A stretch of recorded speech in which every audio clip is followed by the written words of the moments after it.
सेवादार भाइयों जो झंडा टंगा लिए और सेवादार आप लोग इस भीड़ को नियंत्रित करिए।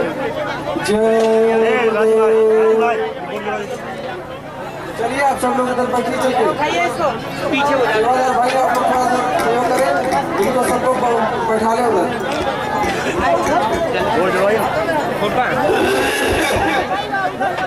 हो गया, इसको भी आइए, इसको भी आइए।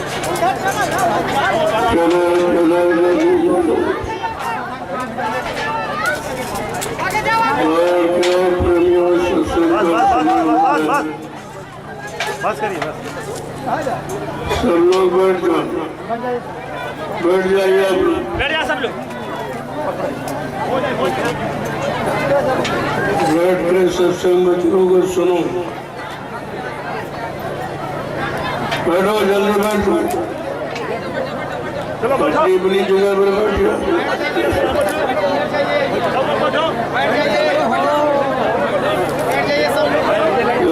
सत्संग हमेशा बैठ के आमने सामने रूबरू फेस टू फेस बैठ के सुनना चाहिए, क्योंकि सत्संग वचनों का असर प्रभाव सीधे मन पे पड़ता है, तब ये मन अपने गुनाहों को कबूल करता है।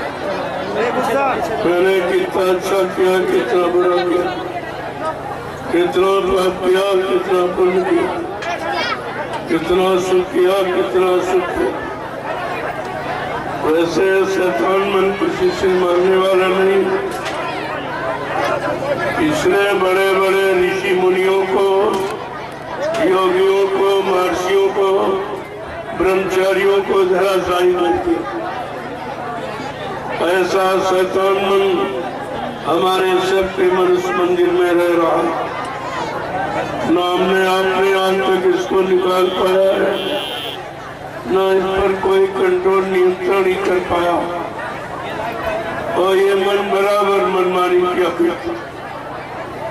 जब जल्दी इसकी इच्छा होती है आपके शरीर को साथ में लेकर, अगर काम की इच्छा हुई तो काम की इच्छा को पूरी करा लिया, क्रोध की इच्छा हुई तो क्रोध की इच्छा को पूरी करा लिया, लोभ मोह अहंकार की इच्छा हुई तो लोभ मोह अहंकार को पूरा करा लिया। और तुम इसका कुछ नहीं कर सकते, तुम्हारे अंदर बैठा है, ऐसा हरकत किया करता। इस पर आज तक किसी ने कंट्रोल नियंत्रण नहीं कर पाया। बड़े बड़े ऋषि मुनि जंगलों में हजारों वर्ष तपस्या करते रहे, योगी योग करते रहे, समाधि लगाते रहे, लेकिन इस मन पर कंट्रोल नियंत्रण नहीं कर पाया। ये तो कलयुग में जब संत पधारे, उन्होंने मन को कंट्रोल नियंत्रण करने का रास्ता बताया। ये मन 3 तरीके से कंट्रोल नियंत्रण में हो सकता। सत्संग करो, सेवा करो और भजन करो। ये 3 रास्ते मन को नियंत्रण करने में, जो किसी युग में नहीं थी। ये केवल कलयुग में जब संत आए तो उन्होंने ये रास्ता निकाला कि जब तक मन कंट्रोल नियंत्रण में नहीं होगा, तब तक आप कितना कुछ प्रयास कर डालो, कुछ होने वाला नहीं। मन के हर मन के जीते जी। अगर मन आपका कंट्रोल नियंत्रण में आ जाए तो फिर किसी काम को करने की आवश्यकता नहीं है। वो स्वामी जी महाराज ने रामचरितमानस में भगवान राम ने क्या कहा, कहते भगवान राम ने कहा, भाई हमें कौन मिलता है, हमको कौन प्राप्त करता है? तो उन्होंने क्या कहा कि निर्मल मन जन स्वामी पावे, मोह छल छिद्र कपट नहीं भावे। कितना साथ कह रहे कलयुग के जीवो, जिसका मन पाक साफ निर्मल पवित्र होगा वो मुझे मिलेगा। तो वो भगवान से कौन मिलता? न मंदिर बनाने वाला, न पूजा करने वाला, न तीर्थ पे हवन जब तब यह करने वाला, न गंगा नहाने वाला। क्या लिखा रामचरितमानस में? जिसका मन पाक साफ निर्मल पवित्र हो वो मुझे प्राप्त करता। इतना सरल उपाय, लेकिन मन को कंट्रोल नियंत्रण में करना ये बहुत कठिन। ये ऋषि मुनि नहीं कर पाए। पारा ऋषि, सिंह ऋषि का इतिहास आपने पढ़ा होगा। ये सब ठीक है, इनके मन ने इनको धोखा दिया और 60 हजार वर्ष तपस्या की और 1 मिनट में काम ने सब नष्ट कर दिया। क्यों? बिना गुरु का चेला बन बन फिरे अकेला। जब तक कोई समर्थ सद्गुरु नहीं होगा तब तक इस मन को कंट्रोल नियंत्रण में कोई नहीं कर सकता, क्योंकि सद्गुरु इसकी लगाम जानते। मन की लगाम सद्गुरु के पास। वो अपनी दया से, अपनी शक्ति, अपने बल से इस मन को कंट्रोल नियंत्रण में करते हैं, तब साधक कुछ कर सकता। इसीलिए कहा कि कलयुग का जीव भजन नहीं कर सकता। तामस देह भजन नहीं हुई। तामसी आहार है, तामसी विचार है, तामसी क्रियाकलाप है, लिहाजा कलयुग का जीव भजन नहीं कर सकता। इसलिए कलयुग के जीव के लिए क्या लिखा वो तो आपने पढ़ा नहीं। कोई सतयुग की पूजा, कोई त्रेता की, कोई द्वापर की कर रहा और बैठे हो कलयुग में।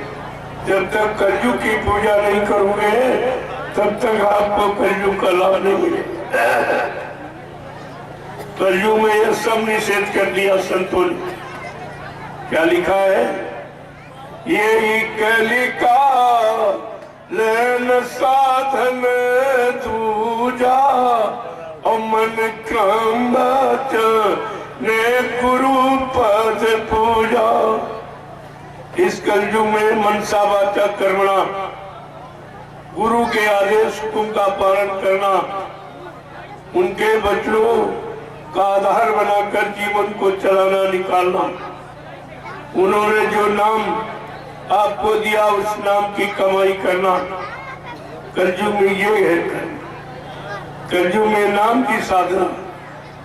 क्या कहा कि कलयुग गयो गायक नहीं दाना और एक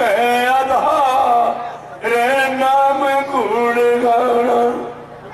कितना साफ साफ कहते रामचरितमानस के लिए आप सुनते ही नहीं, आप उसकी मानते नहीं हो कि कलयुग में योग जब तब हवन पूजा पाठ ये कुछ। क्यों? तुम्हारा मन गंदा, तुम्हारा तन गंदा, तुम्हारा खान पान गंदा, तुम्हारी इंद्रियां गंदी, तुम्हारी सोच, तुम्हारा सब कर्म गंदे। लिहाजा गंदगी में कोई पूजा स्वीकार नहीं। और उसका परिणाम भी आपको मिला है कि तुमने जिसकी पूजा की वो आपको मिला। कोई देवी मिली, कोई देवता मिला, कोई भगवान खुदागढ़, वो गुरु आपको मिला। कोई ये पूजा तुम्हारी व्यर्थी चली गई। पूजा का मतलब समझो पहले। पूजा किसकी होती है? जड़ की चेतन की जिंदगी की मुर्दे की? आप मुर्दे की पूजा करोगे कुछ मिलेगा? वो कुछ दे सकता? ऐसे तुमने सारा जीवन जड़ पूजा में लगा दिया और 3 युगों से कर रहे हो और आज तक कुछ नहीं, कुछ भी कोई काम नहीं हुआ। न कोई बीमारी गई, न परेशानी गई, न दुख तकलीफ आ गया, न लड़ाई झगड़े गए, न दैवी प्रकोप, न दुर्घटनाएं, न अकाल मौतें गई। फिर आपको मिला क्या? पूजा करने से क्या मिला? क्योंकि आपने इस पर विचार नहीं। संसार में कोई काम करते हो, चाहे खेती का हो, दुकान का हो, दफ्तर का हो, बिजली व्यापार मजदूरी का, क्या बिना लाभ के कोई काम करोगे आप? अगर खेती में कुछ पैदा ना हो तो खेती आप करोगे? दुकान में कोई बिक्री मुनाफा ना हो क्या दुकान करोगे? नौकरी में तनख्वाह वेतन न मिले तो नौकरी आप करोगे? लेकिन ये पूजा पाठ कब से कर रहे हो? 3 युगों से, और मिला आपको कुछ? करते करते कितने तुम्हारे पुरखे चले गए और तुम भी चले जाओगे, लेकिन जिसकी पूजा की वही आज तक आपको नहीं मिला। और तुमने किसी से पूछा भी नहीं कि हम पूजा भी करते हैं, रात दिन हम मतलब यानी उनके लिए घर मकान मंदिर बनाया, यानी धर्मशाला बनाया, गुरुद्वारा बनाया, उनको पेड़े बताते चढ़ाते, अगरबत्ती फूल लगाते, लेकिन वो मिले कभी नहीं और बुलाए पर आए भी नहीं, हमारा कोई काम किया भी नहीं। ये कब सोचेगी, कब जागोगी, कब तुम्हारी बुद्धि में विवेक ज्ञान आएगा कि हम कोई काम करते तो फायदे के लिए और लाभ के लिए करते, अगर लाभ फायदा ना हो तो दुनिया में कोई काम आप नहीं करते। लेकिन ये पूजा पाठ वाला आज तक आप करते करते उम्र बिता दी, लेकिन कुछ नहीं मिला। और बीमारी बढ़ गई, परेशानियां बढ़ गई, लड़ाई झगड़े बढ़ गए, महंगाई बढ़ गई, गरीबी बढ़ गई, बेरोजगारी बढ़ गई, टैक्स बढ़ गए। आपको क्या मिला? क्या पूजा पाठ ने तुम्हारी कोई मदद की? तुम्हें कोई सहयोग किया? फिर भी अब भी नहीं सोच रहे हो। तब ये कुदरत को अपनी बार फैसला लेना पड़ा। क्या फैसला लिया कुदरत ने?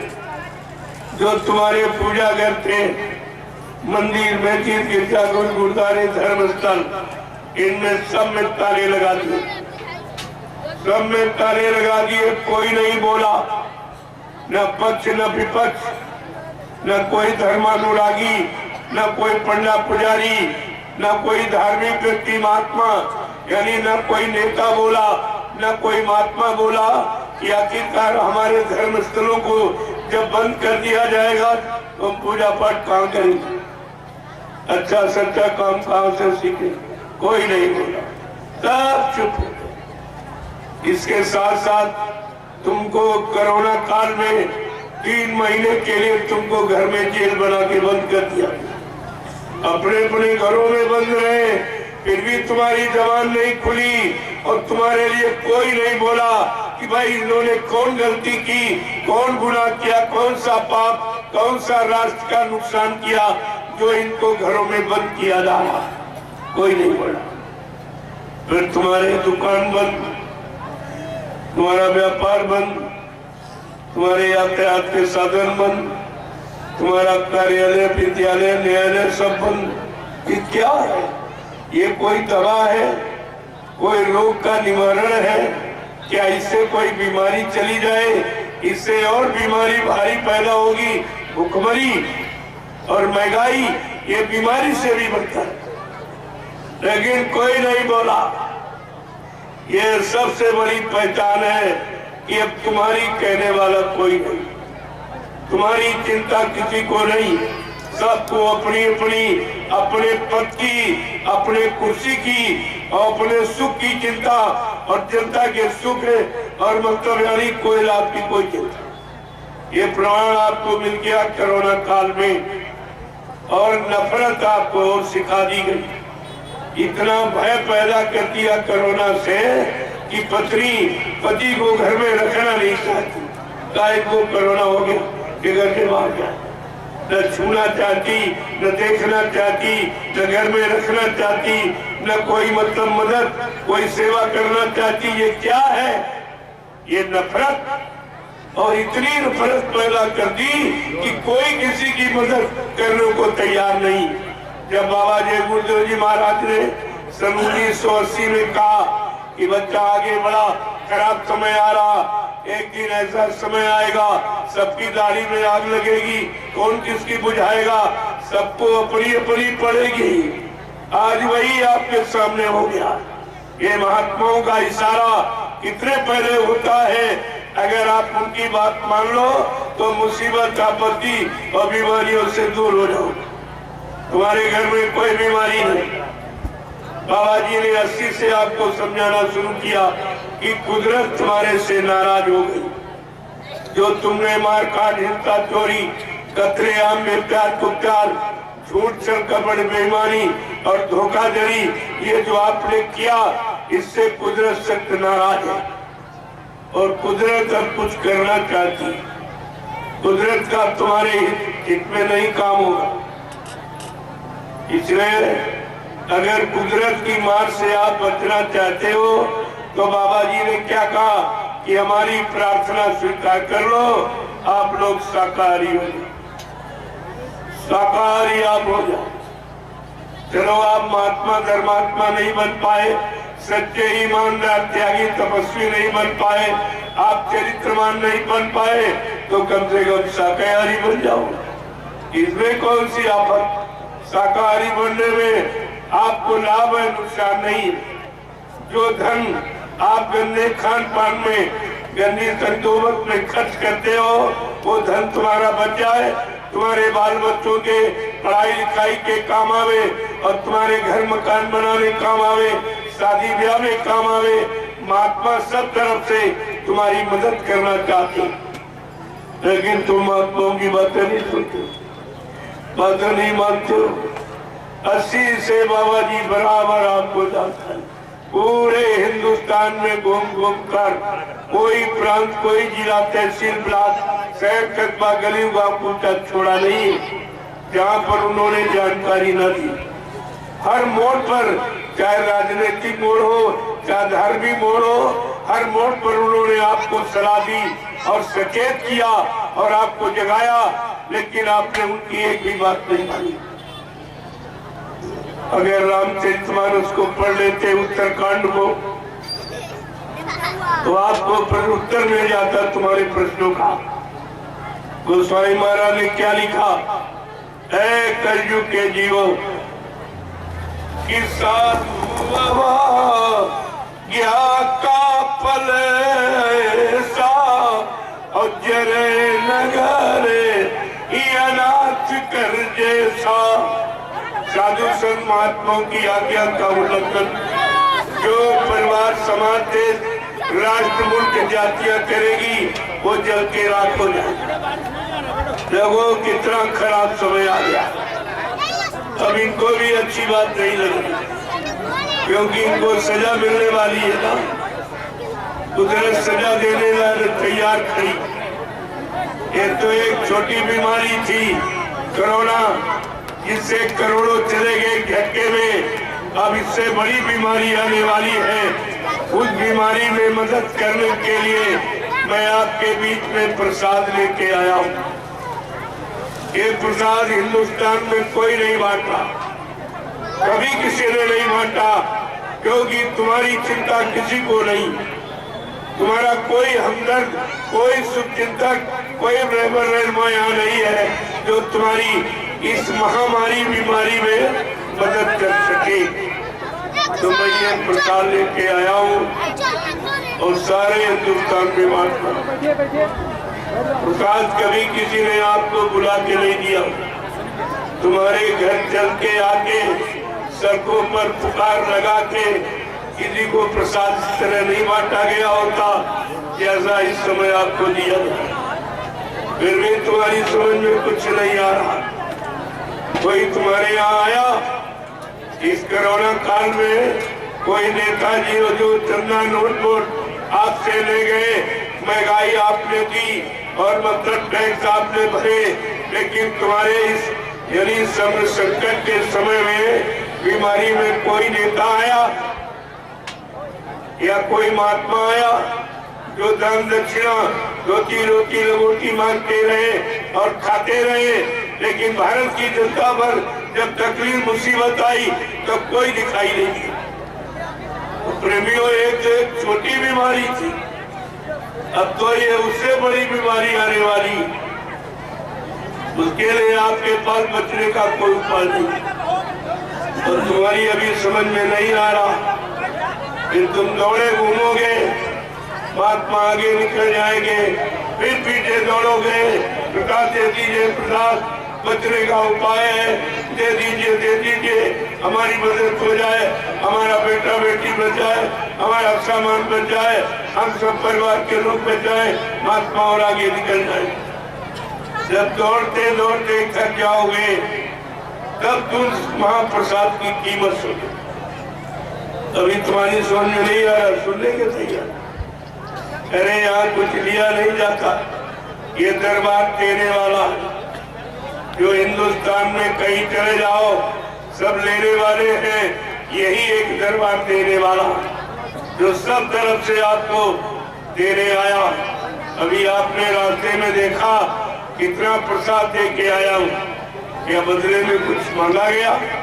बदले में तुमसे कहा गया? तुम्हें यह सोचना चाहिए तुम्हारे घर और दरवाजे आगे कोई प्रसाद नहीं देगा। इतनी चिंता तुम्हारे प्रति किसी को नहीं, चाहे वो नेता हो चाहे कोई महात्मा हो, ये सब ने चिंता छोड़ दी।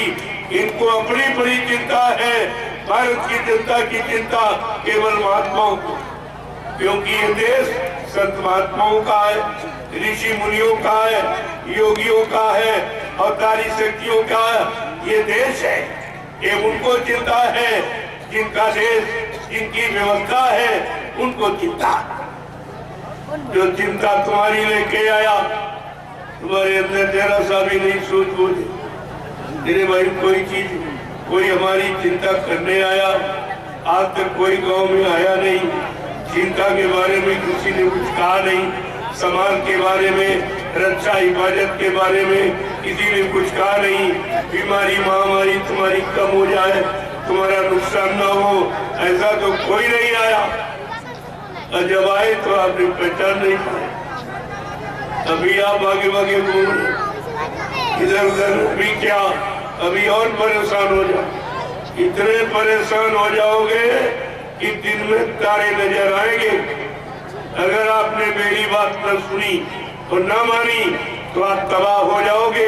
कुदरत ऐसी जानलेवा बीमारी लेके आ रही है जिससे अभी प्रार्थना किया गया कि आप रुक जाइए।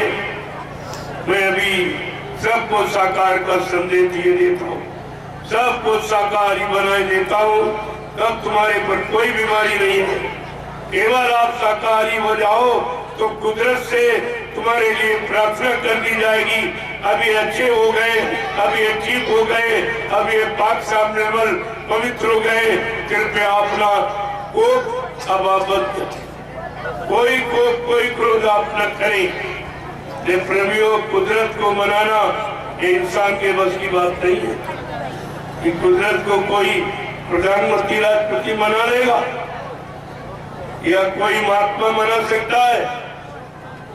वो तो कलयुग में जो संत महापुरुष आए उनको उनका कुदरत से सीधा संबंध, उन्होंने कुदरत से प्रार्थना की और आपका ये समय रोका कि भारत में कितने करोड़ लोगों को बचा लिया। जो लोग नहीं माने, अपनी हर चीज करते रहे, मांसाहार में फंसे रहे, दारू मुर्गा मीट करते रहे, वो सब चले गए, सब चले गए। इसलिए आपसे एक बार फिर प्रार्थना कर रहा हूँ, आप अपने बाल बच्चों को बचा लो, अपने आप को बचा लो, अपना परिवार, अपना सामान, ये सब तुम्हारा बच जाए। इसलिए हमारी प्रार्थना आप स्वीकार कर लें कि आप लोग शाकाहारी हो। तुम जन्म से शाकाहारी थी, ये नई बात मैं नहीं बता रहा हूँ। जब बच्चा पैदा होता है, चाहे हिंदू घर में पैदा हो चाहे मुसलमान घर में, चाहे किसी जाति में पैदा हो, क्या किसी माँ ने पैदा होने के वक्त अपने बेटे को अंडा खिलाया था, मुर्गा खिलाया था, बकरा मछली खिलाई थी या दारू पीप खिलाई थी? हर माँ ने अपने बच्चे को अपना दूध पिलाया। ये दूध शुद्ध शाकाहार और दूध से संबंधित अगर आहार आप करते रहते, सीजनल अनाज, सीजनल दालें, सीजनल सब्जियां, फल फूल मेवे, दूध मक्खन मलाई घी, ये शुद्ध शाकाहार, ये सात्विक आहार, ये मानवीय खुराक, ये इंसानी भोजन है। अगर आप इंसानी भोजन करते रहते, आप सब में इंसानियत बनी रहती, मानवता बननी रहती, भारत बड़ी प्रेम प्यार मोहब्बत सेवा दया सदाचार परमात्मा की यादगार बनी रहती। आपके मन मस्तिष्क में माँ बहन बेटी बहू की परख पहचान बनी रहती। कितना भारी नुकसान आपने बुलंद किया। और अभी क्या जो आगे होने जा रहा, उसी दुख मुसीबत भारी बीमारियों से बचाने के लिए मैं 88,000 ऋषियों की तपोभूमि नैमिषारण सीतापुर उत्तर प्रदेश से ये जय गुरुदेव आध्यात्मिक जन जागरण शाकाहारी काफिला लेके निकला और पूरे उत्तर प्रदेश से होता बनारस में कार्यक्रम किया। प्रसाद बांटा गया। शोभा यात्रा निकालकर वहां से बराबर मैं रांची पहुंचा झारखंड। वहां एक सप्ताह का आध्यात्मिक सत्संग और रोज प्रसाद वितरण हुआ। यानी कितने लाख आदमी वहां पहुंचा, सबको प्रसाद वितरण किया गया कि आप लोग शाकाहारी बन जाओ, ये प्रसाद ले लो, ये प्रसाद पूरा लाभ करेगा। शाकाहारी बनोगे तो लाभ करेगा। जैसे डॉक्टर वैद्य हकीम कहता जब परहेज करोगे तो मेरी दवा पैदा करेगी, परहेज नहीं करोगे डॉक्टर वैद्य कोई गारंटी नहीं लेता। इसलिए आपको ये परहेज करना है जो तुम्हारा जन्म सिद्ध अधिकार। जब तुम माँ के पेट से पैदा हुए तो शाकाहारी सदाचारी ब्रह्मचारी बनकर ही आप पैदा हुए। ये 3 गुण लेके आप पैदा हुए थे और 3 में से तुमने पहला गुण खत्म कर दिया कि आप शाकाहारी नहीं रह पाए। तो सदाचारी और ब्रह्मचारी बनने का प्रश्न ही आपको नहीं। तो फिर ये कैसे अपने आप की संभाल कर पाओ, कैसे सुरक्षा कर पाओगे? जो तुम ये सोच रहे हो मेरे पास मकान है, बंगला है, फ्लैट है, मेरे पास घर में खाने के लिए रोटी है, सहयोग के लिए मतलब यानी धंधा व्यापार खेती दुकान और दफ्तर नौकरी है और मतलब सहयोग के लिए पद पत्नी बाल बच्चे भाई बहन बिरादर, ये आपको नहीं मालूम, ये तो कुदरत के झटके में खत्म हो जाए। ये मसाला कुदरत के लिए एक झटके का। बाबा जी ने कितने पहले आपसे कहा कि बच्चा आगे समय बहुत खराब आ रहा, 12-12 कोस तक कोई एक चिराग जलता नजर आएगा, इतनी जनहानि हो जाएगी, इतने मकान खाली पड़े रहेंगे, कोई रहने वाला दिखाई नहीं देगा। आज आप एक इंच जमीन पे झगड़ा करते हो, तुम्हें अपना भविष्य मालूम नहीं है कि आगे क्या होने जा रहा, कुदरत क्या करिश्मा करने जा रही, ये तो किसी के दिमाग में नहीं। ये केवल संत महापुरुष जो त्रिकालदर्शी होते, भूत भविष्य वर्तमान के जानकार, उनको ऐसा मालूम है, वो ऐसे देख रहे एक ही जगह से बैठकर सब तीनों काल को देख लेते, तभी हमें आपको आगे सचेत करते हैं, बचाने की बात बताते हैं, बचाने की दवा देते हैं। लेकिन आप जब उनकी बात मानो तब तो नहीं मानोगे तो आपका समय खराब। लेकिन हिंदुस्तान में कोई ये नहीं कर सकता कि हमको किसी ने बताया। हम ये कहने नहीं देंगे मुसलमानों की तरह कि हाय हुसैन हम न हुए, हम आपको ये कहने नहीं देंगे मैं आपके गांव में आया और आकर के आपको ये सब लाभ की चीजें दे रहा और बदले में आपसे कुछ नहीं लेना, आपसे कुछ नहीं देना। ये दरबार देने का है, दरबार में दिया जाता है, दुकानों पर सौदा बगैर पैसे का मिलता नहीं। जो जगह जगह लोगों ने दुकानें लगा रखी धर्म के नाम पर, वहाँ बगैर पैसे के आप कुछ नहीं देते। ये सेवा दो, ये चंदा दो, ये मतलब यानी दो, सामान दो, सम्मान दो, लेकिन कोई ये नहीं कहेगा ये लो ये लो ये लो, ये कहने वाला कोई नहीं है। आज ये दरबार आपके सामने क्यों लगाया? पूरे हिंदुस्तान में जगह जगह दरबार क्यों लगाया जा रहा कि दुकानों में लोग फंस गए और पैसा यानी मतलब सारा लूट गया, सब तुमको लूट लिया, ले लिया और आपको दिया कुछ नहीं। मुसीबत और आ गई। बीमारियां और आ गई, परेशानियां और आ गई, दुख तकलीफें और आ गए, लड़ाई झगड़े और आ गए, दैवी प्रकोप, दुर्घटनाएं, अकाल मौतें और होने लगी। ये तो सब बढ़ गया। इधर पूजा पाठ करते रहे, ये बढ़ता रहा। उधर चंदा नोट देते रहे, महंगाई बढ़ गई, गरीबी बढ़ गई, बेरोजगारी बढ़ गई, टैक्स बढ़ गए, जीएसटी बढ़ गई। आपको क्या मिला? और अभी आपके दिमाग में कुछ नहीं आ रहा।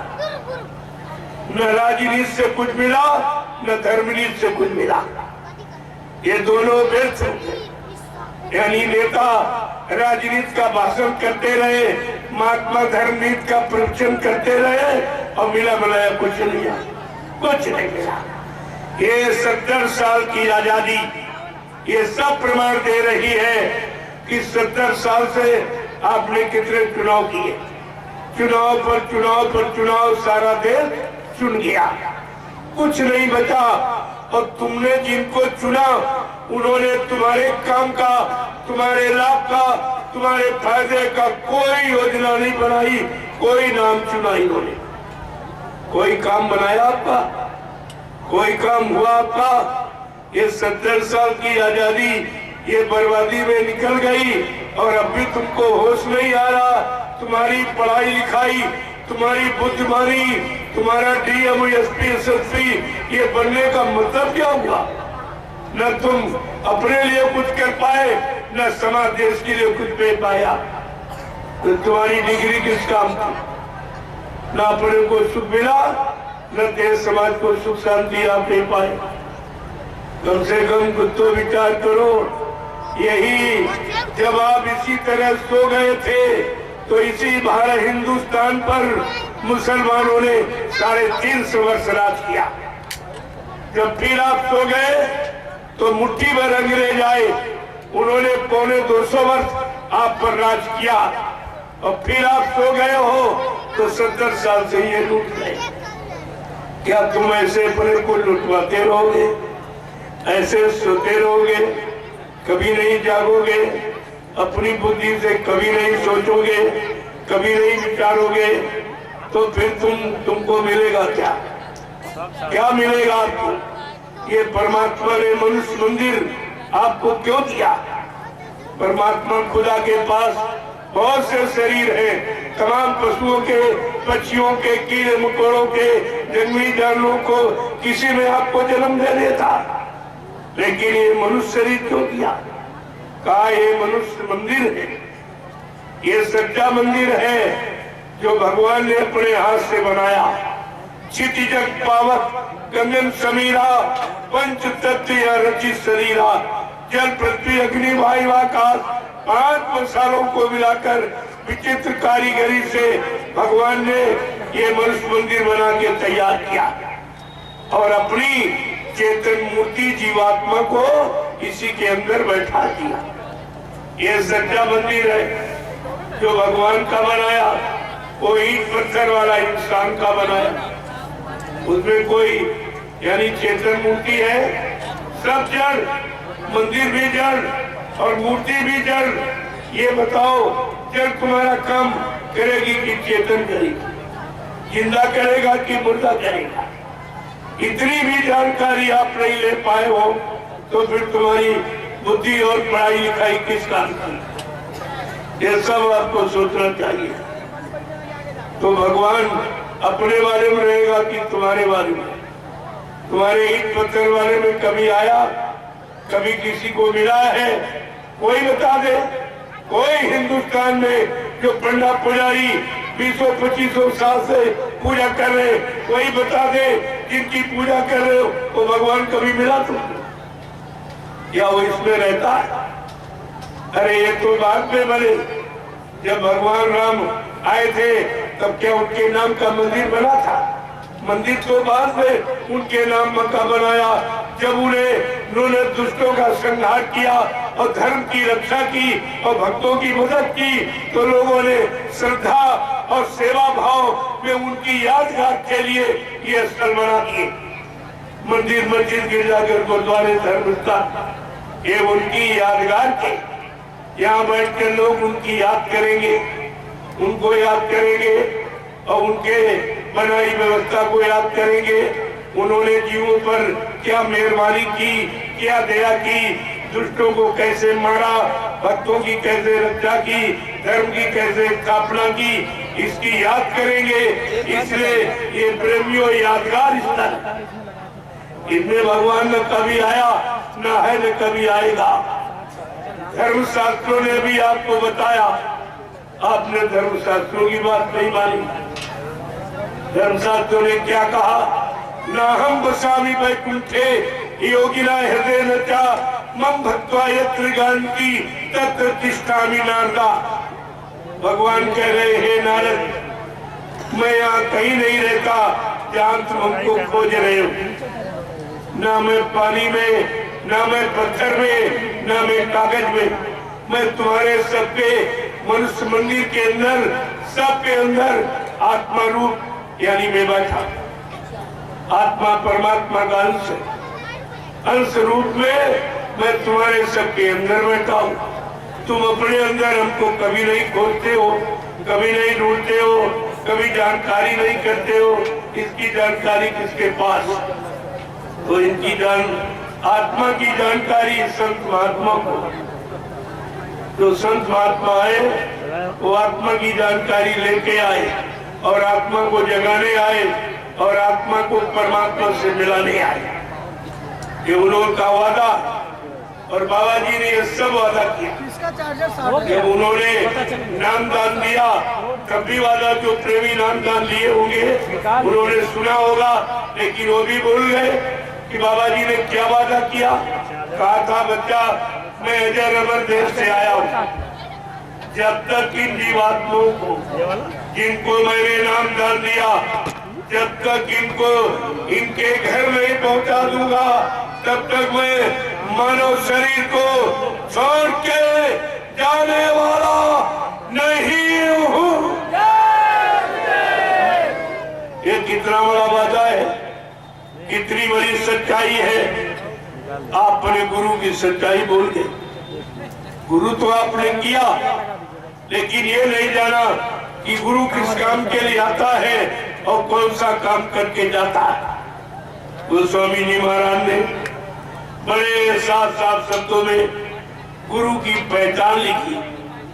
गु माने अंधकार, रू माने प्रकाश। जो अंधकार से प्रकाश की तरफ, अधर्म से धर्म की तरफ, झूठ से सत्य की तरफ, पाप से पुण्य की तरफ, दानवता से मानवता की तरफ हम सब जीवों को ला करके खड़ा कर दे। प्रेमियों, उसको मंडल में गुरु कहते। गुरु कोई दाढ़ी वाल का नाम नहीं, गुरु कोई लाल पीले सफेद कपड़े पहनने वाले का नाम नहीं, गुरु कोई जात बिरादरी का नाम नहीं, गुरु कोई जमीन जायदाद घेरने वाले का नाम नहीं, गुरु कोई चेला बनाना और चेले से रुपया पैसा और दान दक्षिणा सामान लूटना, ये गुरु का काम नहीं है। गोस्वामी जी महाराज ने रामचरितमानस में इसीलिए गुरु का परिचय दिया कि कोई गुरु के विषय में भूल प्रेम संदेह में न बना रहे कि गुरु का काम क्या है। बड़े साथ शब्द में कहा कि हर आशीष धन शोक न हराई और सो गुरु को रे नरक मां परई। कहते अगर कोई चेला बना रहा हो, चेले 100 रुपए पैसे दान दक्षिणा रोटी रोटी मांग रहा हो, लूट रहा हो, कहा वो रो घोर नरक में जाएगा। ऐसा गुरु रो घोर नरक में जाएगा। गुरु का काम क्या है? दान दक्षिणा रोटी रोटी लेना नहीं, गुरु का काम दुख दूर करना। और सबसे बड़ा दुख मानव जीवन का क्या? वो भी गोस्वामी महाराज लिखा रामचरितमानस में, जन्मत मरत विषय दुख होई, जन्मत मरत असह दुख होई। जन्म मरण की असहरी पीड़ा है। जो जन्म न जन्म होने दे न मृत्यु में जाने दे, यानी जन्म मरण से छुटकारा दिला के आवागमन से रहित करा दे, काल माया के देश में कर्मों के जाल से निकाल करके जीव को घर पहुंचा दे। प्रेम में उसको गुरु कहते हैं। ये गुरु का काम है, ये गुरु की परिभाषा है। अगर आप रामचरितमानस पढ़ लेते तो कोई नकली गुरु बनकर दाढ़ी बाल बढ़ाकर गुरु का कपड़ा पहनकर तुम्हें कभी धोखा नहीं दे सकता। अगर आपने ये जानकारी ले ली होती, इसीलिए 550 वर्ष पहले से रामचरितमानस आपको बराबर संकेत कर रही, जगा रही, चिता रही, हर की जानकारी दे रही, लेकिन न आपने रामचरितमानस की मानी न इनकी मानी। इसलिए आपका भविष्य अंधकार में खड़ा, अब अंधकार में खड़ा है, कोई उजाले में लाने वाला। तुमको महामारी बीमारियों से बचाने वाला है कोई? अब तो डॉक्टर वैद्य हकीम सब फेल, न दवा काम कर रही। ये कोरोना काल में आपको दिखा दिया गया कि प्रकृति जब नाराज हो जाएगी तो फिर कोई बचा नहीं सकता, किसी की ताकत नहीं। और तुम्हारा चाइना रोज सुनते होगे और मांसाहारी मुल्क है जहाँ 5000 यानी मतलब जाने रोज जा रही, रोज खत्म हो रही, लेकिन अभी विचार नहीं किया और मांसाहारी मुल्क है, तो मांस के सिवा कोई भोजन नहीं। तो देख लीजिए कुदरत ने क्या किया। ये बाबा जी ने बहुत पहले कहा था कि आगे ऐसी स्थिति परिस्थिति बनी जा रही है, बड़ी बड़ी बीमारियां होंगी, एक की दवा 100 में न मिलेगी, लाशें सड़े पड़ेंगी, उठाने वाले मिले न यार, जमाना बदलेगा। ऐसा नहीं, संत महापुरुष जो कहते हैं वो तुम्हारे सामने होके गुजरता है। उनके बारे में पहले लिख के बता दिया गया, संत वचन पलटत नहीं, पलट जात ब्रह्मांड। चाहे ब्रह्म अपनी ब्रह्मांड की रचना में तब्दीली बदलाव क्यों न कर दे, लेकिन संत जो कहेंगे वो करके दिखाएंगे। संतों की जबान दस्तावेज होती, जिसको आप यूनिवर्सल ट्रुथ यानी अकाट्य सत्य कहते हो, कोई नहीं खाता। ये सब आपको सोचना चाहिए, ये सब पढ़ना चाहिए, जानकारी करना चाहिए। इसीलिए गोस्वामी महाराज ने 550 पहले रामचरितमानस के लिखकर और हर हिंदू के घर में रखवा दी। इसकी जानकारी लेते रहना। मैंने तुम्हारे बचने का पूरा उपाय और पूरा समाधान और पूरी औषधि जड़ी सब लिख कर रख दी, लेकिन ये जानकारी किसी संत महापुरुष के पास होगी। जब कलयुग में संत आएंगे, उनसे संपर्क करना, उनसे मिल लेना, वो तुम्हारे हित के लिए आएंगे। क्यों? परमार्थ के कारण साधु धरा शरीर। जो परमार्थ समाज, देश से धर्मित समाज ही चाहते हैं, तो उनकी बात को समझ लेना। साधु से होए न कारजहानी, साधु संत महात्माओं से तुम्हारे काम की कभी हानि नहीं हो।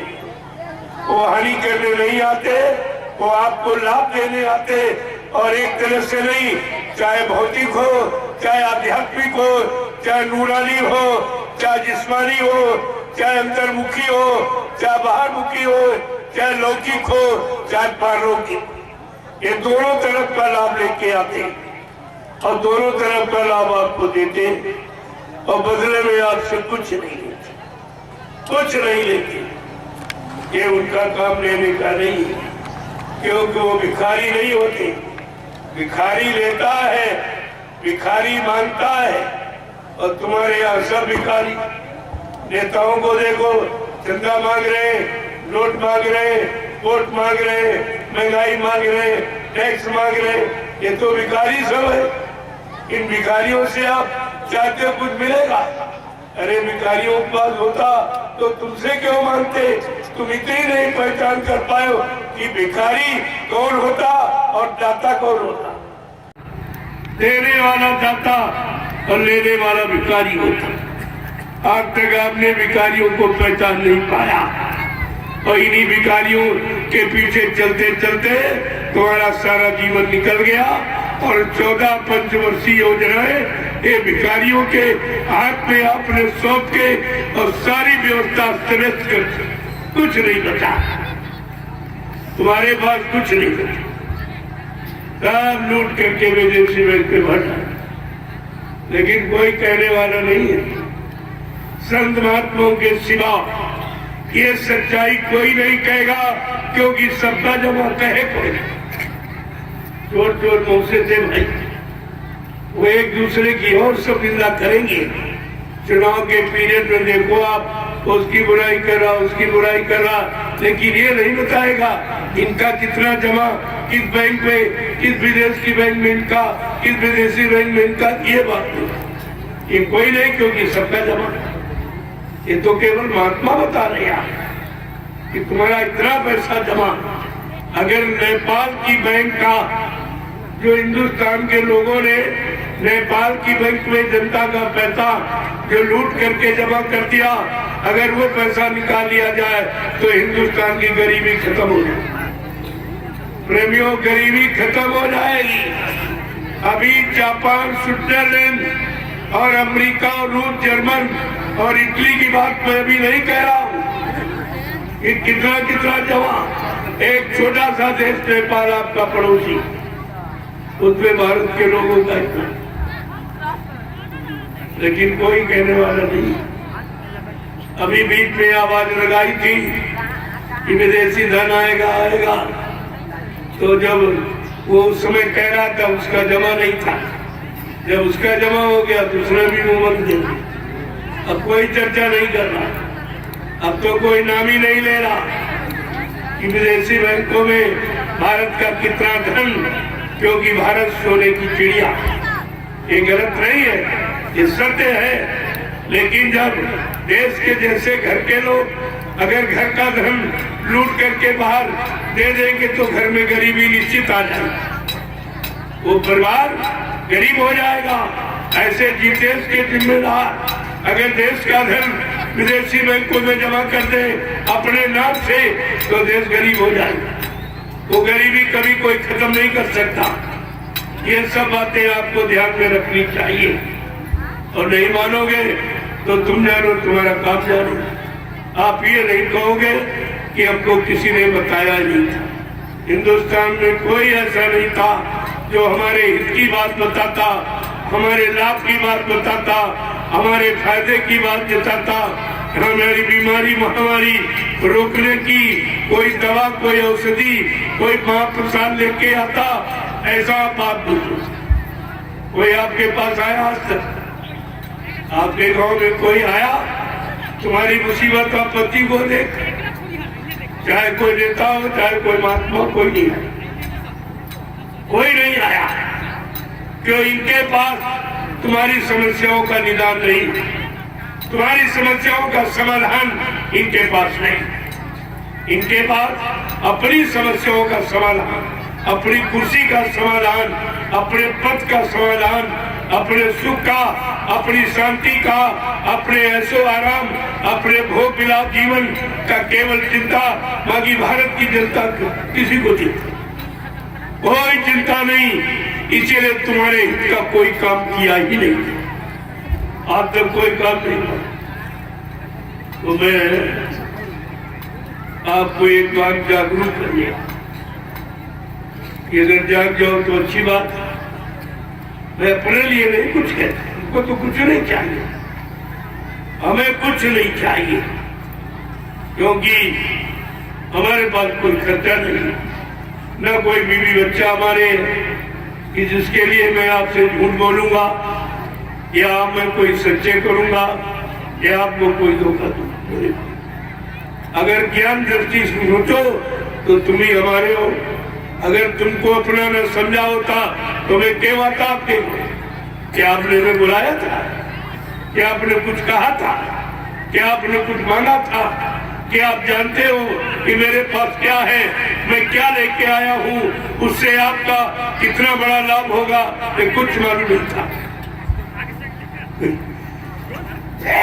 सोचना चाहिए, लेकिन आपने कोई विचार ही नहीं किया। तो मैं एक ही बात आपसे कहूंगा, अब आप जाते, अब ये सोने का वक्त नहीं, ये लापरवाही करने का समय नहीं है। मैं आगे बहुत खराब समय जिसका मैं कौन सा वर्णन आपके सामने करूं, कितना खराब। और उस खराबी में आपके पास अपने बचने का कोई सामान नहीं, कोई व्यवस्था आपके पास नहीं है। जो आप समझते हो वो धोखा। तुम जो कह रहे हो मेरे पास मकान है, रहने के लिए, खाने के लिए घर में रोटी है और सहयोग के लिए पत्नी बाल बच्चे हैं और मतलब यानी साधन खेती है, दुकान है, दफ्तर है, ये तो कुदरत के घंटे 1 सेकेंडों में ये खत्म। कुदरत के लिए 1 सेकेंड का भी एक समय नहीं, काम नहीं है। ये सामान 1 सेकेंड में आप और कोरोना काल में चला गया, देखा कुछ बचा? कुछ नहीं। वो भी व्यापार था। कोरोना कुछ नहीं, वो व्यापार है। इतना भय पैदा कर दिया गया को जो तुम अपने घर के मरीज को न लेने को तैयार, न खोल के देखने को तैयार। क्या किया गया, क्या रखा इन लोगों ने, क्या किया? सारे पुर्जे निकाल और सब व्यापार। किडनी है, कुत्ता है, फेफड़े हैं, एक किडनी 6-6 लाख रुपए बिकती। ये सब व्यापार हो गया तो तुम समझे नहीं पाए। केवल व्यापार। ये 4 इंच का कपड़ा जो मुंह पर लगाए, इससे क्या? ये कोई दवा है? कोई कोरोना बीमारी की दवा है? ये व्यापार है।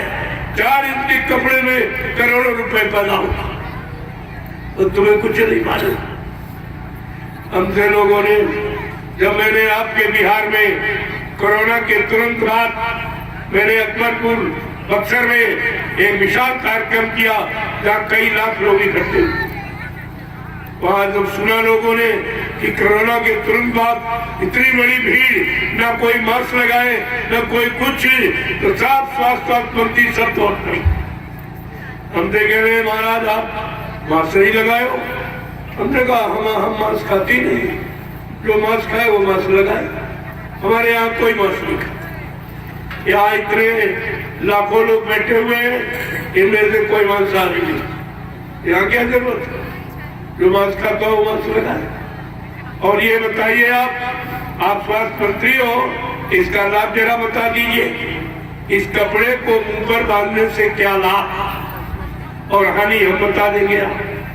आप लाभ बता दीजिए जरा, हानि हम बता देंगे कि अगर नाक और मुंह बंद कर दिया जाएगा तो स्वच्छ वायु आपको नहीं मिलेगी, श्वसन क्रिया आपकी कमजोर हो जाएगी। स्वस्थ वायु और स्वस्थ ऑक्सीजन जब आपको नहीं मिलेगी तो आपके फेफड़े कमजोर हो जाएंगे। एक बीमारी और पैदा डॉक्टरों के लिए एक मसाला और तैयार कर रही है। प्रेमियों, कपड़ा बांध देते, तुम्हारी नाक मुंह बंद कर दिया, जिंदा रहोगे। यही तो साधन है, वायु का खेल है। वायु को दोनों दरवाजे अगर बंद कर दिए जाएंगे तो शरीर स्वस्थ रहेगा। क्या कभी इस पर किसी डॉक्टर वैद्य हकीम ने विचार किया? क्या कोई वैज्ञानिकों ने इस पर बुद्धि दौड़ाई? ये कोई दवा है? ये सब व्यापार चारों तरफ से। इनको केवल पैसा चाहिए, तुम्हारी जान से और तुम्हारे नुकसान से इनका कोई मतलब नहीं। वो आपने सब देख लिया। आगे फिर कोई नई युक्ति आ जाएगी, क्योंकि फिर कोरोना वहीं से शुरुआत हो गई है। वो मांसाहारी मुल्क चीन से, पहले भी वहीं से और फिर वहीं से।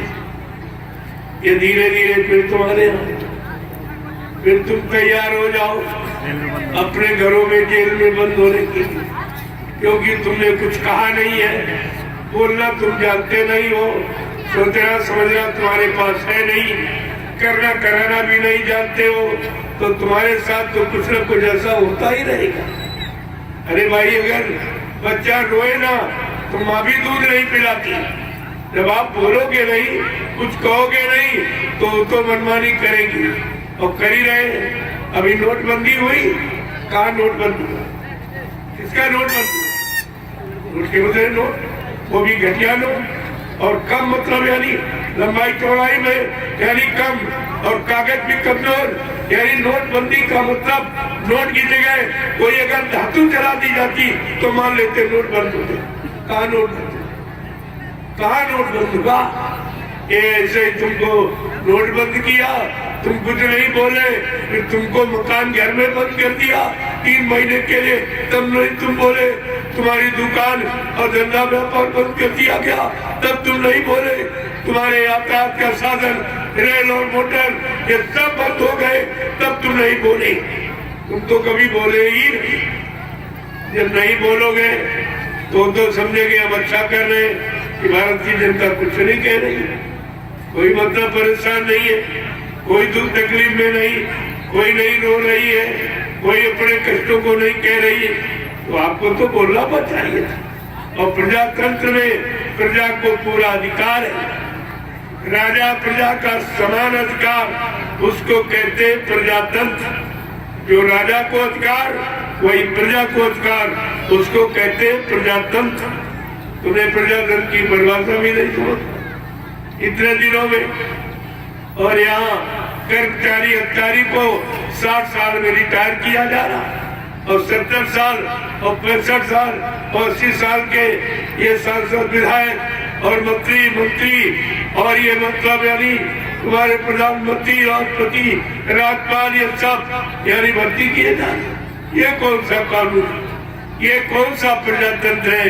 ये एक तंत्र है कि लूट तंत्र है कि प्रजातंत्र है? आपको इस पर विचार करना चाहिए। परमात्मा ने बुद्धि दी है विचारने के लिए, सोचने के लिए, अच्छे बुरे की पहचान, पाप पुण्य की पहचान के लिए, असली नकली की पहचान की। आपने उसका भी प्रयोग नहीं किया। ये सब जो कमियां और गलतियां, यही तुम्हारी परेशानी का कारण। मैं आपसे एक ही प्रार्थना करूंगा कि नींद त्यागो, जरा आँख खोलो, नींद त्यागो, जरा आँख खोलो, नींद त्यागो, जरा आँख खोलो, नींद त्यागो, जरा आँख खोलो। कब तलक यूं ही सोते रहोगे, कब तलक यूं ही सोते रहोगे। पाप गठरी पटक दो जमी पर, पाप गठरी पटक दो जमी पर।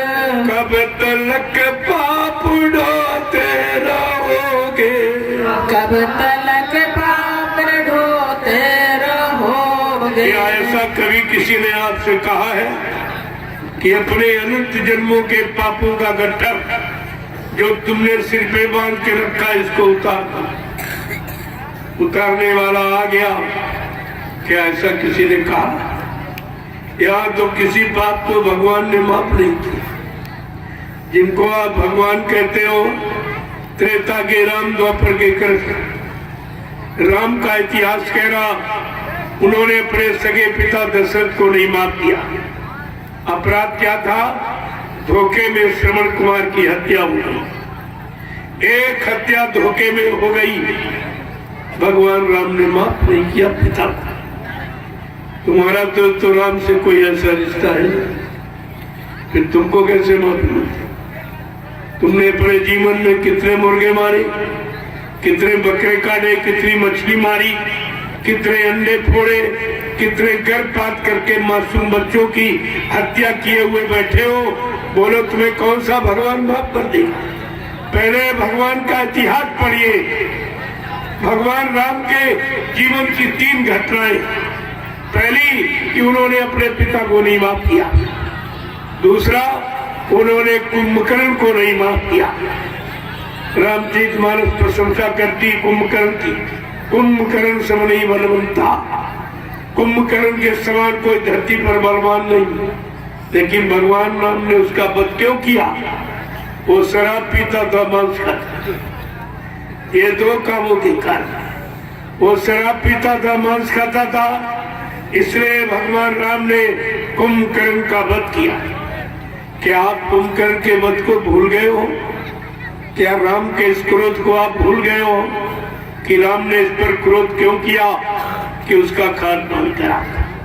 अगर भगवान राम का कानून आग लगा दिया जाए तो परिवार समाज में रहने वाले तुम कितने लोग बचोगे? तुम सब शराबी कौमी हो गए। तुमने इस इतिहास पर बिल्कुल ध्यान नहीं दिया। कुंभकर्ण के वध पर जरा सा भी आपने ध्यान नहीं दिया कि भगवान राम ने इसका वध किस कारण किया। वो काम कम से कम हमें आपको नहीं करना चाहिए। बात तो ये है। तीसरी घटना है बाली का वध। सुग्रीव को मित्र बना करके फिर बाली को संहारा क्यों? एक भाई को मित्र बनाया, एक का वध कर दिया। कहा ऐसे नहीं, उन्होंने कानून बनाया, बगैर कानून धारा के सजा नहीं सुनाई जाती। तो भगवान राम ने कौन से कानून बनाए कि आपने भगवान राम के कानून पढ़े? रामचरितमानस में सब लिखा, सब कुछ। रामचरितमानस कानून का, सिद्धांतों का, नीतियों का ग्रंथ है। आपको ये सब जानकारी लेनी चाहिए थी कि भगवान राम ने कौन सा कानून बनाया कि अनुज बधू भगनी सुत नारी और सुन सटय कन्या समचारी। कितना साफ है। अनुज बधू भगनी सुत नारी सुन सटिए कन्या समचारी।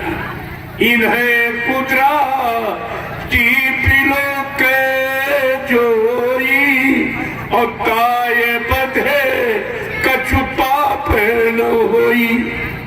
भगवान राम का कानून क्या कहता? अनुज बधू, अनुज माने छोटे भाई की स्त्री, बधू माने स्त्री। छोटे भाई की स्त्री बहू के समान मानी जाती और बहन, बहन के लड़के की स्त्री भी बहू के समान मानी जाती। और कुंवारी कन्या, ये चारों निजी कन्या के समान भगवान राम का कानून कहता। उनको कोई अगर बुरी नजर से देखे या गंदी आदत से इनके चरित्र को खराब करने की कोशिश करे, ऐसे इंसान का अगर वध कर दिया जाए तो कोई पाप नहीं। ये भगवान राम का कानून। क्या आप इस कानून में बच सकते? तुम्हारी तो नारी समाज पर दृष्टि पड़ते ही गंदी हो जाती। आप कैसे बचोगे? अपने आप कैसे बचाओगे? बचने का कोई रास्ता। भगवान राम ने इतना ही नहीं और कानून बनाया कि जननी समो जानव पर नारी और धन पराय विष से पीस भारी। कहते पराई स्त्री को माँ के समान जानो, पराया धन जहर का जहर मानो। ये दोनों काम तुम्हारे बस के नहीं। तुम्हारी आंख सुबह खुलती है, शाम को बंद होती है। दिन भर ये सोचते किसको ठगना है, किसको लूटना है, किससे झूठ बोलना है, किसको धोखा देना है, किसकी बेईमानी करनी, किसकी चोरी करनी, किसकी डकैती, किसका कत्ल करना, किसका अपहरण करना। तुम्हारी तो ये आप कैसे बचते? भगवान राम के अनुसार तो बचने के कोई लक्षण नहीं, लेकिन क्यों संत महापुरुष आए वो बचाने के लिए। अगर रामकृष्ण जैसी शक्ति होती तो कम मार काट के खलिहान करते। लेकिन ये संत दयाल देव से आए, ये आप पर दया करने आए, आपको माफी देने आए, आपकी जीवात्मा जगाने आए, परमात्मा से मिलाने आए, आप पाप कर्मों में आपको क्षमा करने आए। ये उनका काम। अगर इनकी बात हम नहीं मान पाए तो फिर किसकी बात? फिर तो तुम्हारा कोई रक्षक है ही नहीं, कोई रक्षक, कोई तुम्हारा रक्षक नहीं। इसलिए समझा के कहा कि ऐसी स्वार्थ में दुनिया बगैर स्वार्थ के कोई कदम नहीं देगा, बगैर स्वार्थ के आप कोई काम नहीं करेगा। महापुरुषों ने इशारा करके आपको संकेत किया है कि इस युग की बदलती दुनिया में, इस युग की बदलती दुनिया में तुम्हारा क्या होगा? इंसान तुम्हारा क्या होगा? जब छाया रहेगा चारों तरफ, जब छाया रहेगा चारों तरफ, एको राम तुम्हारा क्या होगा? राम तुम्हारा क्या होगा? कोई धर्म नहीं जब इनका रहा, कोई धर्म नहीं जब इनका रहा, और फिर नाम तुम्हारा क्या होगा? फिर नाम तुम्हारा क्या होगा? इस युग की बदलती दुनिया में, इस युग की बदलती दुनिया में, ये इंसान तुम्हारा क्या होगा? इंसान तुम्हारा क्या होगा? कोई राम रहीम न मानेगा, कोई राम रहीम न मानेगा, ये भगवान तुम्हारा क्या होगा? भगवान तुम्हारा क्या होगा? जब रक्षक भाषक बन जाएंगे, रक्षक बन जाएंगे, रक्षक भाषक बन जाएंगे, रक्षक भाक्षक बन जाएंगे, ये धन धाम तुम्हारा क्या होगा? धन धाम तुम्हारा क्या होगा? इस युग की बदलती दुनिया में, इस युग की बदलती दुनिया में, ये इंसान तुम्हारा क्या होगा? इंसान तुम्हारा क्या होगा? पूरे जी का बाजार गरम, पूरे जी का बाजार गरम, खोरे जी प्रेमी उर्दू शब्द, खोरे जी माने मार काट, हिंसा, चोरी, कत्लेआम, इसे गोरी जी कहते। आज इसी का बाजार गर्म है, फिर तुम्हारा आराम कहाँ मिलेगा? कहाँ विश्राम आराम आपको मिलेगी? खूरे जी का बाजार गरम, खूरे जी का बाजार गरम, आराम तुम्हारा क्या होगा? आराम तुम्हारा क्या होगा?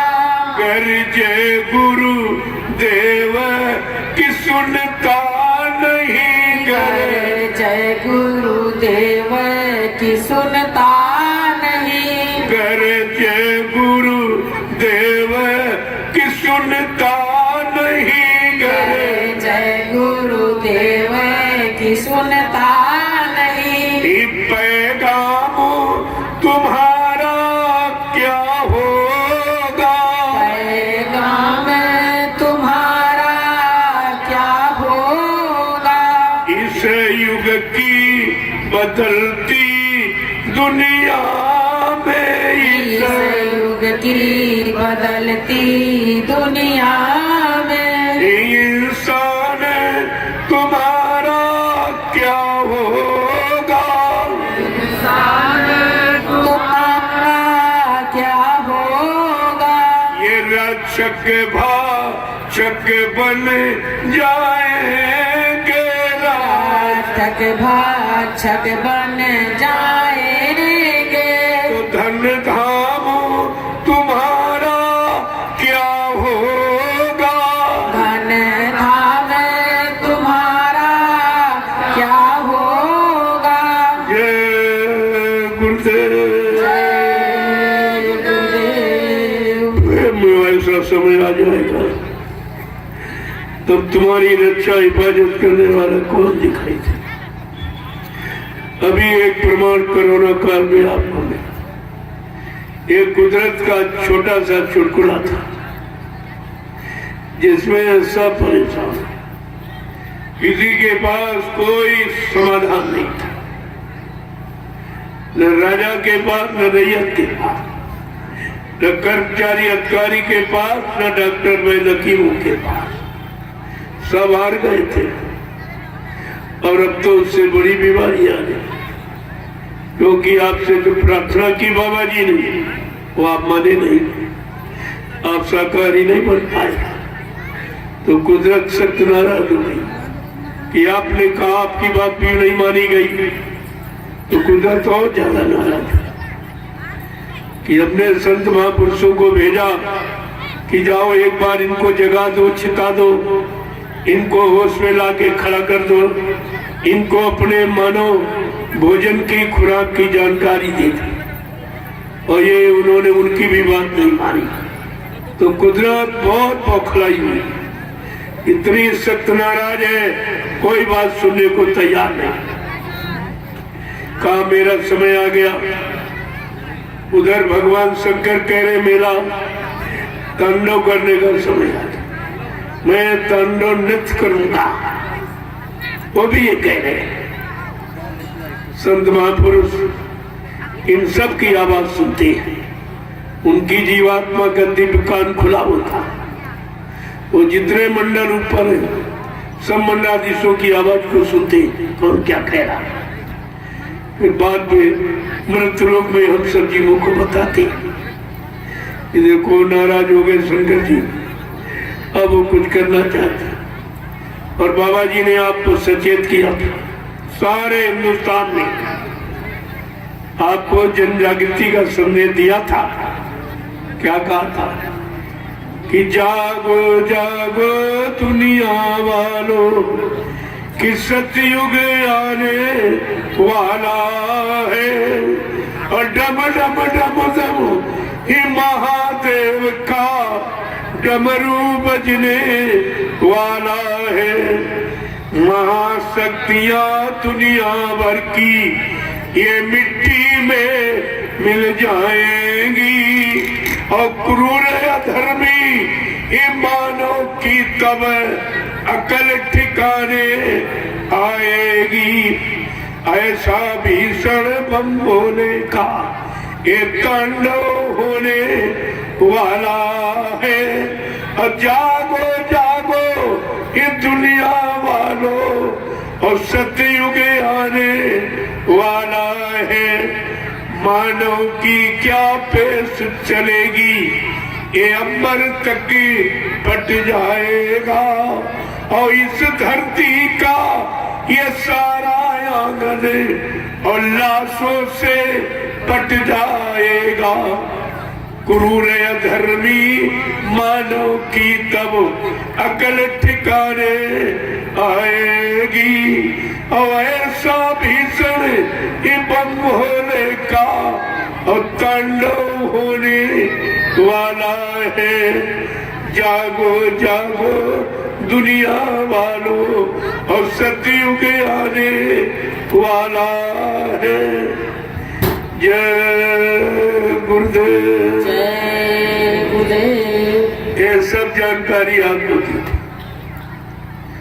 बाबा जी ने कोई जानकारी आपके लाभ की कोई युक्ति छोड़ी नहीं, क्योंकि महात्मा आपके हित के लिए आए, वो आपके नुकसान के लिए नहीं आए। लेकिन आपने उनकी भी बात नहीं मानी। न मानने का परिणाम विनाश, अच्छी सच्ची बात न मानने का परिणाम विनाश होता है। ये विनाश का समय आ गया।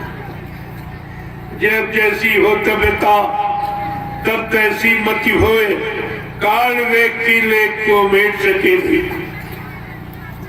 विनाश कार्य विपरीत बुद्धि, जब जिनका विनाश होने को होता है उनकी बुद्धि विपरीत दिशा में काम करती। कितनी अच्छी सच्ची बात उनके लाभ फायदे की बताओ, लेकिन उनके समझ में नहीं आती। क्यों? उनका पाप का घड़ा भर गया और वो फूटने वाला है, इसलिए अच्छी बात उनके समझ में नहीं आती। आ जाए तो बच जाएंगे, लेकिन आएगी कैसे? आपने वो काम किया है कि महात्माओं के समझाने पर भी नहीं माने और बराबर कितने जीवों की हिंसा हो रही। ये धरती माँ की गोदी में पलने वाले जीव, ये जितने जीव जंतु, ये सब धरती माँ की गोदी में पलने वाले। जैसे माँ की गोदी में एक मासूम बच्चा पलता है, अगर माँ की गोदी से मासूम बच्चे को छीनकर मार दो, काट दो, फेंक दो, तो माँ के दिल पर क्या गुजरेगी? कभी सोचा आपने? ये है धरती माँ और इसकी गोदी में ये पलने वाले जीव हैं, जो पशु है, पक्षी है, कीड़े मकोड़े, जंगली जानवर, आप भी इंसान, ये सब धरती माँ की गोदी में पलने वाली। अगर इनको कोई सताएगा, मारेगा, काटेगा, तो ये धरती माँ खुश होगी कि नाराज? अरे विचार करो, अगर धरती माँ नाराज हो गई और कहीं उसने करवट ले ली तो ये सब रसातल में चला जाएगा, कुछ नहीं कर सकता। इसलिए आप समय की बात को समझिए। बैठ जाइए, आप ज्यादा समय नहीं लूंगा। मैं खुद दिन भर थका हूँ, आपने देखा दिन भर थका तुरंत आके बोलने लगा। मैंने कोई आराम नहीं देखी कि चलो संदेश में छूट जाए, आपको मिल जाए, अच्छा रहेगा, लेकिन तुम्हारी समझ में भी कुछ नहीं आ रहा।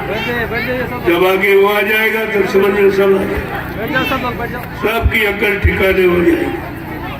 तुम समझाने से मानने वाले नहीं हो, तुम कुदरत की मार से मानने वाले। जय गुरुदेव, जय गुरुदेव, जय गुरुदेव। नाम किसका? जय गुरुदेव। नाम किसका? प्रभु का प्यारा नाम। आप लोग खड़े हो जाओ, खड़े हो जाओ आप लोग। जय गुरुदेव, जय गुरुदेव, जय गुरुदेव, जय गुरुदेव। नाम किसका? जय गुरुदेव। नाम किसका? प्रभु का प्यारा नाम। जोर से बोलो,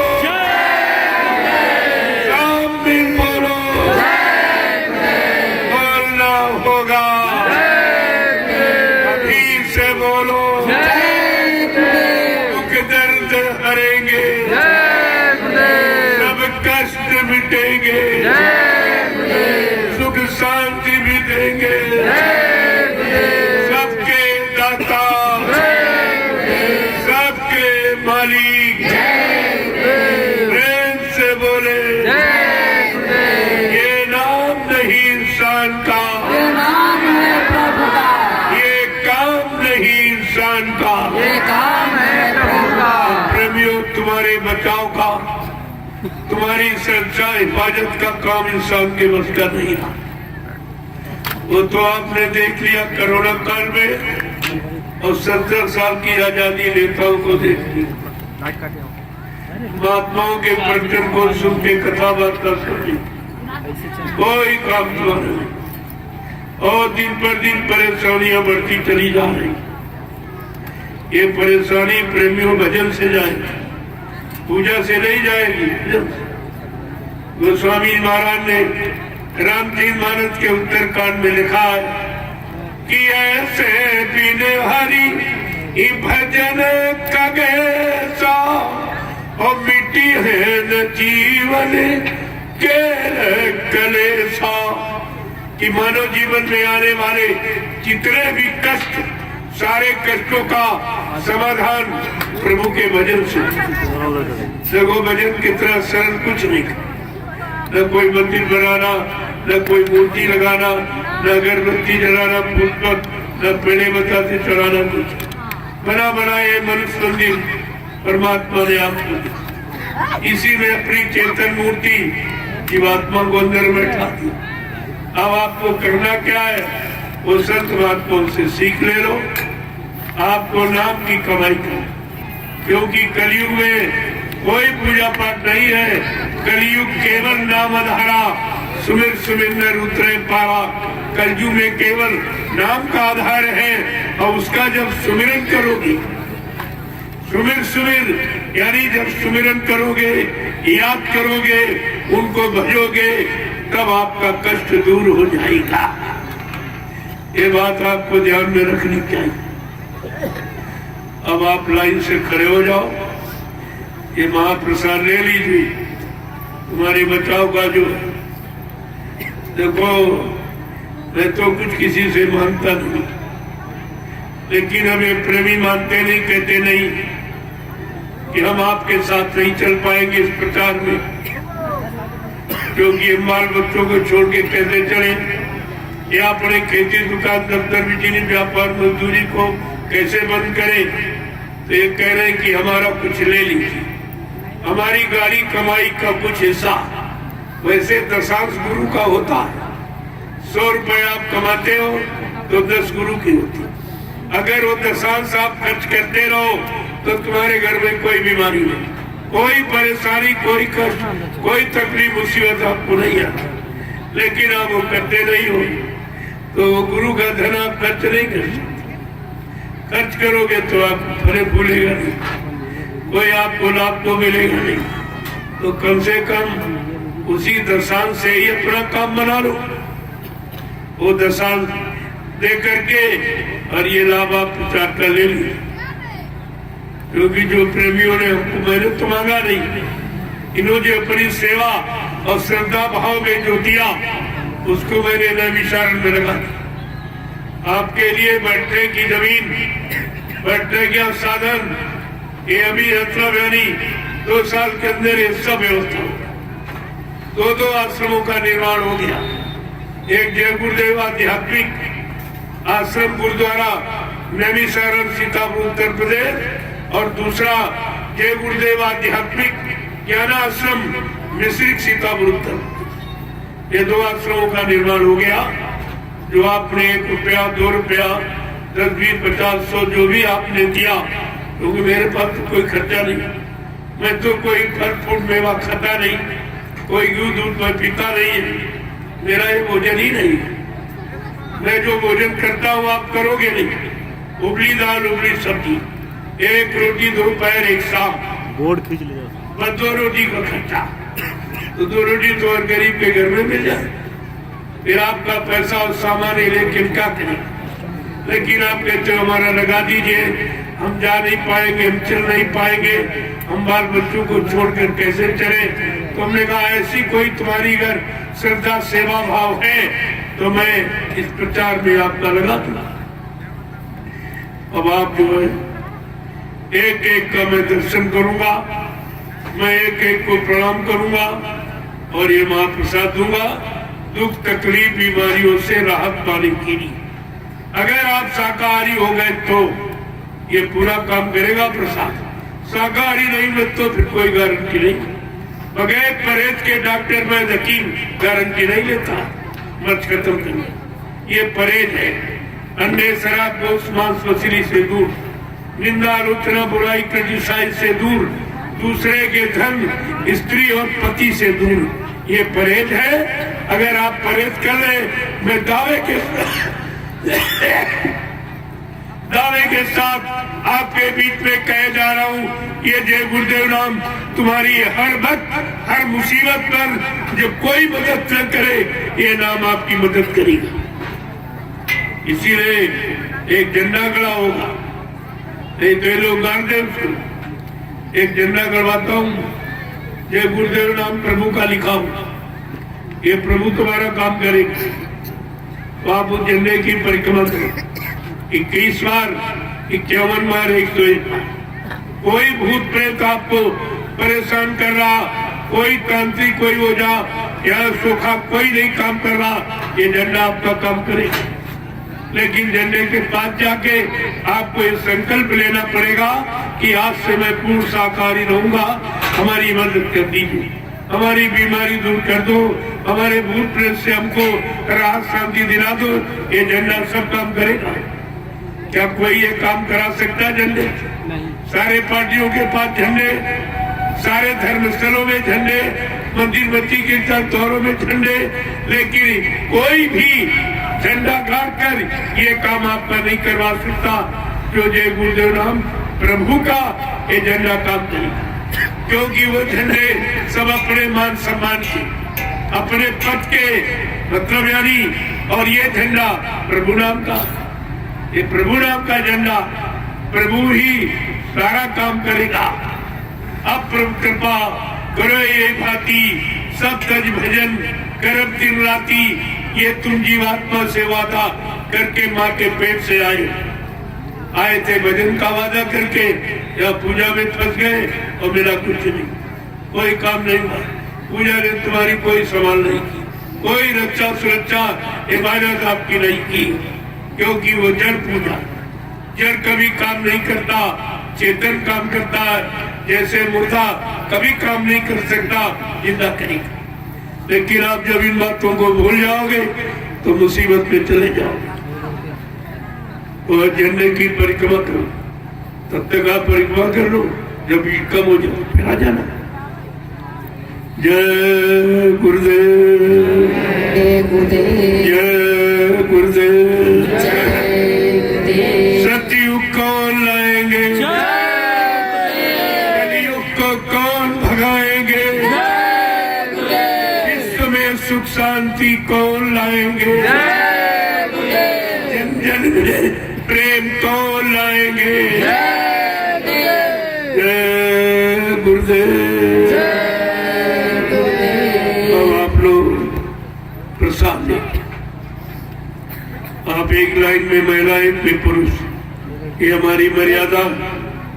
आप मर्यादा में आए, मैं एक एक का दर्शन करूंगा, एक एक को प्रणाम करूंगा, और ये महाप्रसाद, ये सब आपको लाभ, ये तीनों लाभ हिंदुस्तान में कहीं कोई नहीं, ये पैसा देकर भी नहीं कोई दे, और आपको मुफ्त में मिल रहा है। साथ को आप जय